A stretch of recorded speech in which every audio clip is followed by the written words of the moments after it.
बैठिए मैडम, बैठिए। अरे देखो इनको, इनकी नाक देखो, बिल्कुल अपने पिताजी से मिलती है। देखो इसकी आंखें देखो। पता है तेरे पिताजी ने हमें हंसाया है, रुलाया है, मनोरंजन दिया है। मतलब कौन सा गाना था? एक चतुर नार बड़ी होशियार है, क्या गाना था वो? ओए बिट्टू, तू यहाँ क्या कर रहा है? और ये दोनों लड़कियां कौन है? देखिए भाई साहब, आप कौन है? जी मैं इसका बाप हूँ।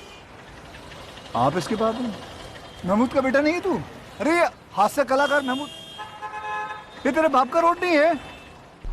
जी नहीं। तो फिर बिना हेलमेट के दो लड़कियों को बिठा के व्रूम व्रूम करते शर्म नहीं आती तुम्हें? चलान तो कटेगा भैया तेरा। और अभी उतर के लेके जाओ। आपकी और सबकी सुरक्षा के लिए कृपया ट्रैफिक नियम का पालन कीजिए, क्योंकि रोड किसी के बाप का नहीं है। शाबाश।